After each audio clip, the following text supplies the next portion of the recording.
निराकरण कर लेना चाहिए। दूसरी तरफ लगता है कि क्या तुमको बात पे भरोसा नहीं है, फिर अंदर ही नहीं, अगर तर्क हो जाए तो हम उसका निषेध नहीं करते, तर्क होना हमारा स्वाभाविक है, तो हमको संतों से प्रश्न कर लेना चाहिए। अगर तर्क होता है तो प्रश्न कर लेना चाहिए, तो वो और उसको खोलकर समझाएंगे तो आपका तर्क शांत हो जाएगा। क्या हमें सीधा बात नहीं मान लेनी चाहिए? ऐसा भी लिखा है कि हमें, ये तो सर्वोत्तम श्रद्धा है कि जो बात निकली उसको मान लिया, लेकिन अगर तर्क आ जाता है तो कोई गलत बात नहीं है। तर्क आना कोई गलत बात नहीं कि आप जो कह रहे हैं इसको हम कैसे धारण कर सकते हैं, कैसे मान सकते हैं, तो और विस्तार से उसको बताएंगे। पर ये ऐसा भी हो सकता है कि नाम जापक ऐसे हुए, ऐसा हुआ, ऐसा तर्क आ जाता है कि क्या ये सच बोल रहे हैं, मतलब किसी बात पे कि जब उनकी सिद्धावस्था की बात नहीं, संशय तो नहीं करना चाहिए। भगवान के भजन में बड़ी सामर्थ्य है, बहुत बड़ी सामर्थ्य है, तो ऐसा संशय नहीं करना। नाम से कुछ भी हो सकता है, नाम में बड़ी सामर्थ्य है, लेकिन जप करके तो देखो, नाम में बहुत सामर्थ्य है, नाम में अपार सामर्थ्य है। नाम जप कर ये संशय नहीं करना चाहिए। ऐसा भी हो सकता है कि हाँ, हो सकता है, नाम में बड़ी सामर्थ्य। भगवान करतुम अकर्तुम अन्यथा कर्तुम है। भक्त प्रहलाद जी को आग में जलाया गया, विष पिलाया गया, तो वो उनकी इतनी उच्च कोट की भक्ति थी कि उनको आग भी नहीं जला पाई। अब हर भक्त को तुम जला के देखो कि प्रहलाद जी, तो हर भक्त प्रहलाद जी उनकी उस उच्च कोटि की अलग अलग स्थिति होती है ना।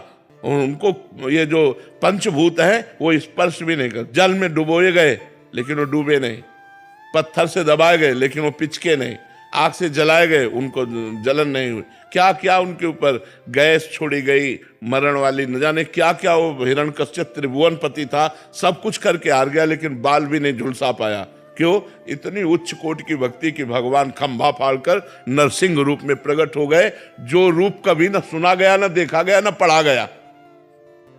प्रहलाद जी की भक्ति से भगवान ने वो रूप धारण किया जो कभी पढ़ा नहीं गया, कभी देखा नहीं गया, कभी सुना नहीं गया। नरसिंह रूप, नीचे नर और ऊपर सिंह, वो भयंकर रूप कि त्रिभुवनपति हिरण्यकश्यप कांप गया और अस्त्र शस्त्र छूट गए, एक दहाड़ में मूर्छित होकर गिर गया।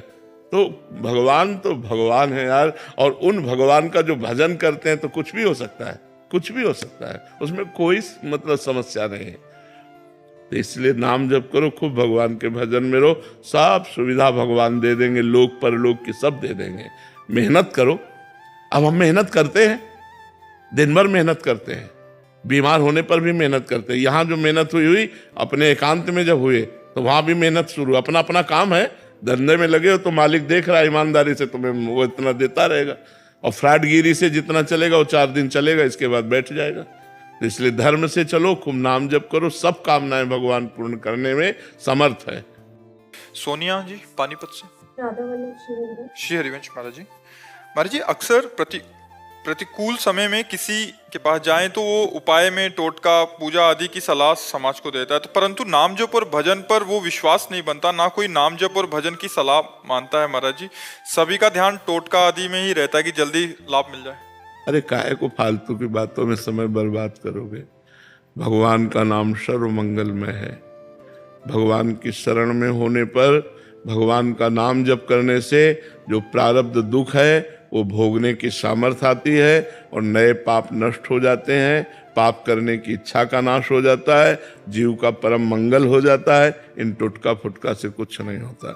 अरे भगवान की कथा करो, भगवान का नाम कीर्तन करो, भगवान की महिमा का गान करो। सब जीव माया से भूला हुआ है, इसीलिए सब कोई सलाह थोड़ी भगवान के नाम की देता है। ये बहुत भूल है, इधर उधर करने से कुछ नहीं होता। सुनो भरत भावी प्रबल बिलख कहो मुनिनाथ, हानि लाभ जीवन मरण जस अपजस विधि हाथ। ये टुटका से ठीक होने वाला नहीं है, ये विधान है, टुटका से ठीक होने वाला नहीं। भाई मैं हमारी बात मान लो, भगवान का आश्रय लो।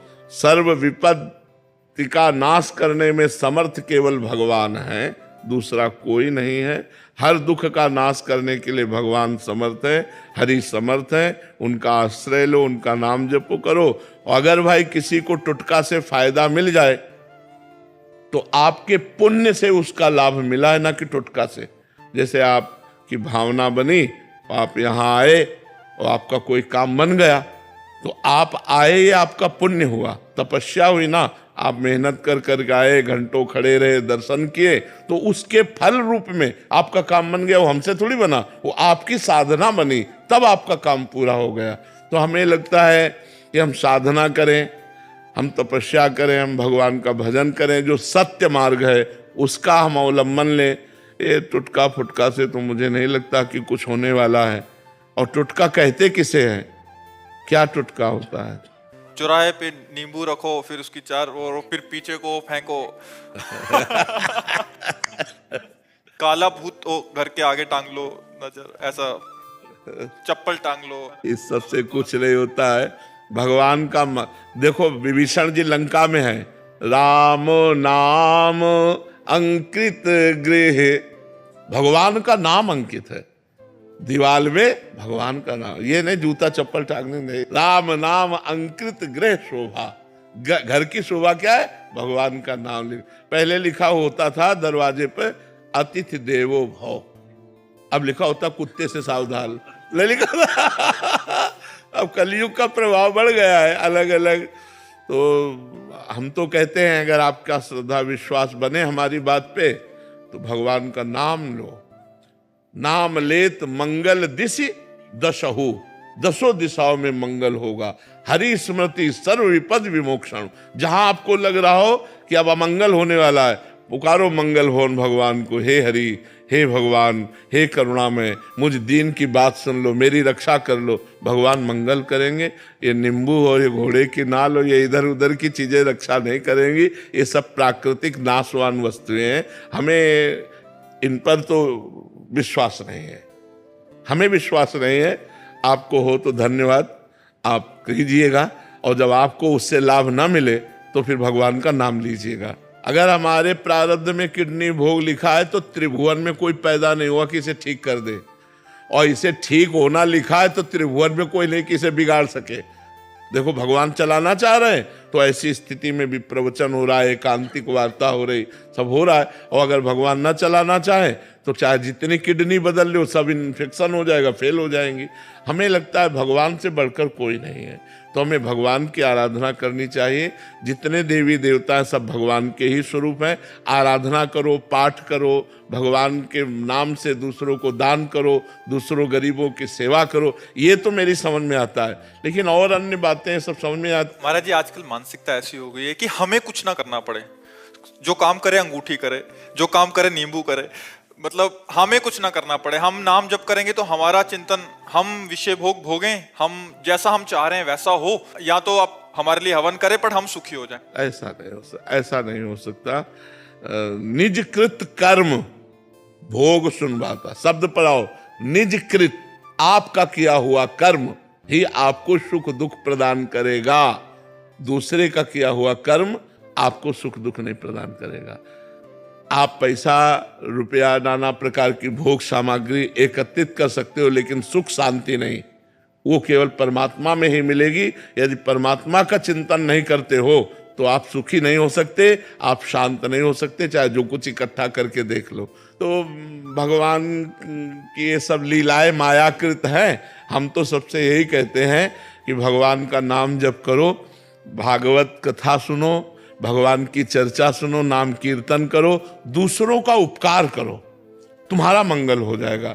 श्री हरिवंश महाराज जी, आपकी अपार कृपा से मैंने समस्त दुष्कर्म जैसे व्यभिचार, मादक पदार्थों का सेवन, धूम्रपान, झूठ बोलना, चोरी करना, पैसे का छल कपट करना को त्याग दिया। परंतु एक मन में बहुत खेद है कि आप इतनी देर से क्यों मिले महाराज जी? आज जीवन की 46 वर्ष की आयु व्यर्थ हो। इस विषय पर न सोचे, अब ये सोचे कि जब से मिले हैं तो अब हमको समय नष्ट नहीं करना, अब हमको अच्छे से समय गुजारना है।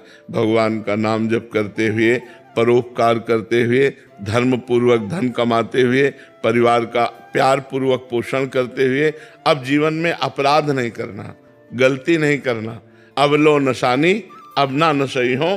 तो जितनी श्वासें हैं, जितना आपका समय है, वही भगवत प्राप्ति के लिए पर्याप्त है, उसी से भगवान की प्राप्ति हो जाएगी। हमें जो समय अब मिला है, हम जग गए तो अब हमसे गलती ना होने पावे, ये सबसे बड़ी बात है। पीछे जो भूत गया उसको तो छोड़ो, अब भविष्य की चिंता को छोड़ो, वर्तमान को संभाल लो। वर्तमान को भगवान नाम जप में, वर्तमान को परोपकार में, वर्तमान में दूसरे की सेवा करो, इसी से तुम्हारा मंगल हो।